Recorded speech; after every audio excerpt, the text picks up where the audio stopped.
Bora então fazer uma análise do confronto entre Brasil e Bélgica, válido pela Copa Davis 2024, fase final, fase de grupos. O Brasil, que tem um cobertor bem curto e precisa vencer a Bélgica por 3-0, ou seja, ganhar os 3 jogos da Bélgica e torcer para a Itália ganhar os 3 jogos da Holanda. Isso daria classificação para o Brasil sem nenhum tipo de conta. Agora, se o Brasil vence a Bélgica por 2-1, desde que a Itália vença, então entra para as contas de saldo de games, saldo de sets, etc.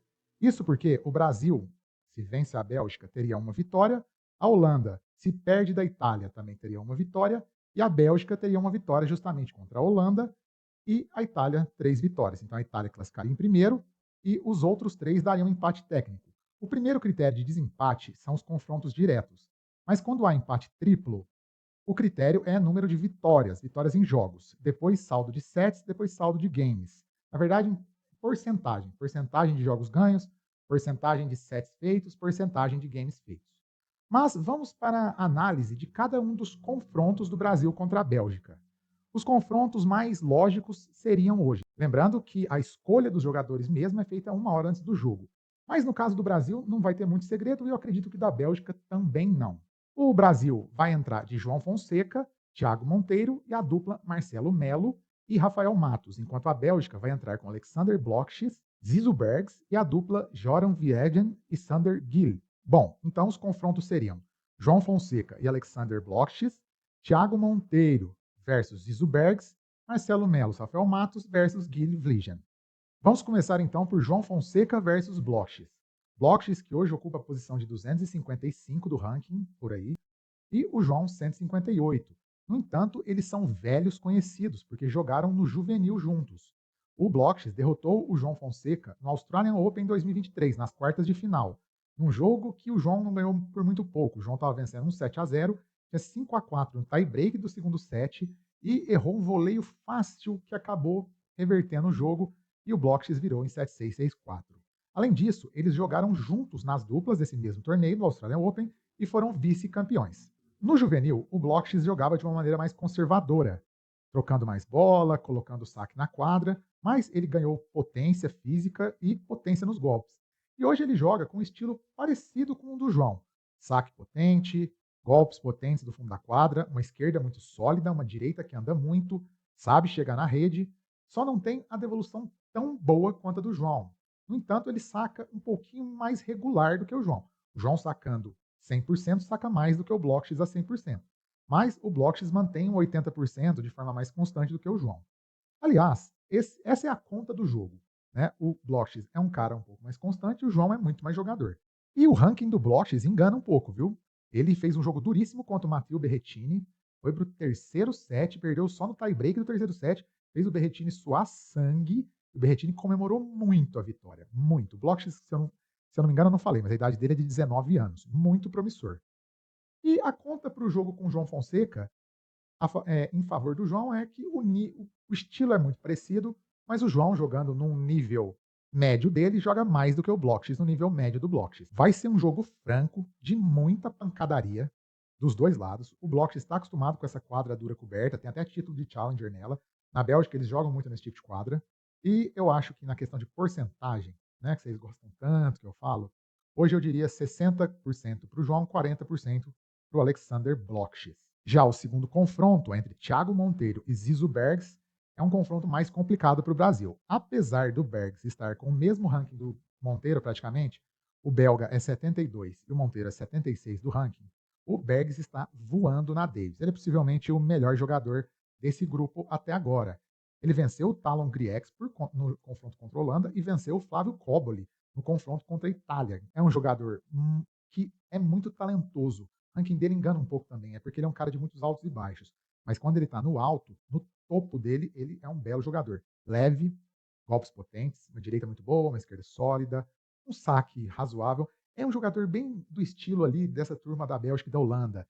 Eles ali jogam um tênis muito certinho, de todos os golpes, né? Chegam bem na rede. É um cara bem completinho, né? É um cara bem redondinho, tem um tênis bem redondo.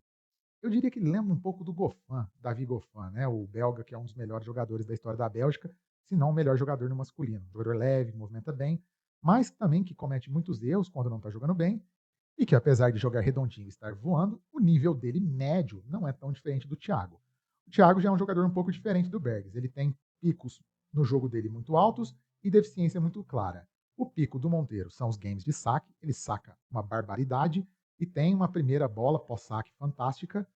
Nas trocas, ele comanda muito com o forehand, tem um backhand sólido, se movimenta bem, não varia muito, não chega muito na rede, mas é muito firme ali com backhand, com forehand e com saque. Mas nos games de devolução, o Thiago não é tão bom, principalmente numa quadra tão rápida como essa. E então, o jogo desse, ele vai passar muito pelo Thiago, como o Thiago vai estar amanhã. E aí eu destaco a condição. Se o Thiago estiver jogando com o João Fonseca vindo de vitória, naquela empolgação, naquele balanço positivo, né, jogando solto contra o Bergs, ele vai ter chance. Se o João tiver perdido o jogo, a chance do Monteiro diminui um pouco, porque ele já vai entrar bem pressionado e o belga bem solto. Mas eu acredito que vai passar por como o Thiago vai sustentar os games de saque dele também. O jogo do Thiago sempre passa por fazer uma análise tática muito profunda desse jogo, eu acho um pouco difícil, eu acho que ele é mais situacional mesmo, né? O Thiago vai ter que estar afiado, saque primeira bola. Eu acho que trocas longas vão ser uma boa para o Thiago, porque o Thiago ele não devolve bem, mas quando vai para as trocas, ele é muito bom. Depois da devolução, se ele consegue encaixar uma boa devolução e o ponto entra nas trocas, o Thiago consegue se virar muito bem. Essa é a dinâmica tática, não tem muito o que falar assim, não é um jogo numa situação muito, não é um jogo comum, né, de uma segunda rodada de Grand Slam em Roland Garros. É um jogo de Copa Davis em que vai haver muita pressão em um dos lados, no lado do Brasil, mas é isso aí. Agora, as duplas, eu acho que aí é o equilíbrio total, total. A dupla belga é muito forte. Sander Gill e Joran Vliegen, eles já ganharam do Brasil aqui em Uberlândia, onde eu moro, na Copa Davis em 2019. Eles venceram o Marcelo Melo e o Bruno Soares. O Marcelo Melo estava fora de forma, então acabou que foi um jogo bem ruim dele. Mas é uma dupla muito forte que tem o mesmo ranking do Marcelo Melo e do Rafa Matos, os dois são 32 do ranking, o Marcelo e o Rafa também estão nessa mesma faixa de ranking. E assim, o jogo, se chegar na dupla, se chegar o Brasil vivo na dupla, vai ser um jogo de quem sentir menos a pressão. Porque na bola, os dois times são muito parecidos. Os dois times sustentam bem o saque, não sustentam muito a devolução. O Sander Gill e o Joran Vliegen fizeram 2 pontos de devolução no set inteiro contra a Itália, contra o Bolelli e contra o Vavassori. E o Rafa e o Marcelo oscilam muito, né? Em alguns momentos eles estão devolvendo bem, em alguns momentos eles estão devolvendo mal. O ponto vai ser como vai estar o Marcelo Melo. 40 anos de idade, mas é o melhor jogador em quadra, mas também é o jogador que mais oscila, também por conta da idade, né?